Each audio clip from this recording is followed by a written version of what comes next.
Good afternoon, everyone. Myself, Dr. Nisha Singh. Welcome you all on Ayurveda Academy, the biggest platform which gonna be help you in your studies and clearing your doubts. So let's begin with the topic Garbhav Kranti. This is a short demo class just to explain you and just to give you a demo. So let's begin with the Garbhav Kranti.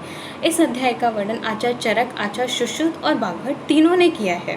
आचार्य चरक ने इसका वर्णन चरक शारीरिक स्थान अध्याय 4 में और आचार्य सुश्रुत ने इसका वर्णन सुश्रुत शारीरिक स्थान अध्याय 3 में किया है। तो गर्भाव क्रांति, this topic can be related with a modern topic as a reproduction. So अब हमने जैसे 12वीं में पढ़ा था और फिर हम जब आयुर्वेद में आते हैं, जो फर्स्ट ईयर के बच्चे हैं, तो उनको ये टॉपिक काफ़ी कठिन लगता है क्योंकि इसमें कुछ पॉइंट्स होते हैं, कुछ टर्म्स होते हैं जो समझ में नहीं आते हैं। तो पहले मैं उनको इसकी टर्मिनोलॉजी बता देती हूँ। उसमें कुछ जो टर्म्स हैं जैसे शोणित, शोणित can be related as a word ova, ठीक है, और आर्तव, आर्तव can be related to as this menstrual blood, और फिर होता है एक शुक्र होता है जिसको हम स्पर्म के नाम से जानते हैं। तो ये हमको पढ़ने में, इस चैप्टर को पढ़ने में हेल्पफुल रहेंगे। तो अब एक आता है रजोमती स्त्री, मतलब जो मेंस्ट्रुएटिंग लेडी है।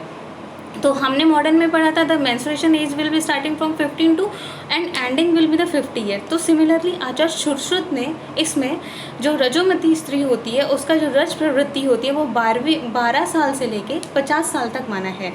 इसका जो रजमती काल होता है, तो रज प्रवृत्ति को हम कहेंगे मिनार के start of menstruation, that is of 12 year, and menopause रजो निवृत्ति जिसको हम कहेंगे मीनोपॉज, वो 50 वर्ष में होता है। तो इस तरह से हमने इसमें ये कुछ टर्म्स थे।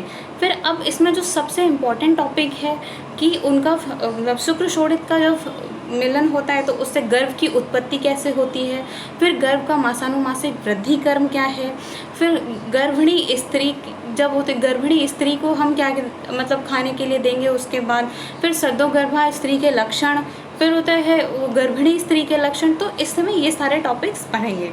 तो पहले मैं आपको बताती हूँ कि गर्भ की डेफिनेशन क्या है। जैसे हमने मॉडर्न में पढ़ा था the fusion of male and female gamete leads to formation of zygote which is called fertilization. तो इसी तरह हम आयुर्वेद में जब हम अपना एग्ज़ाम लिखेंगे यूजी पर्पज़ के लिए, तो हमें उसको श्लोक रिप्रेजेंटेशन के साथ साथ अर्थात हिंदी शब्दार्थ में भी, शब्दावली में भी उसको समझाना पड़ता है।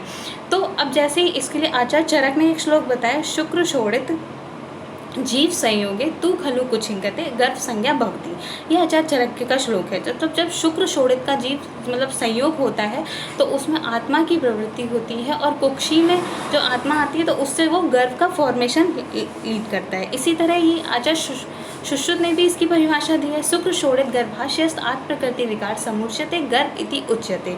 फिर इसके अवयव जो होते हैं वो पंचभौतिक संगठन से निर्मित हैं, वो हम इसको आगे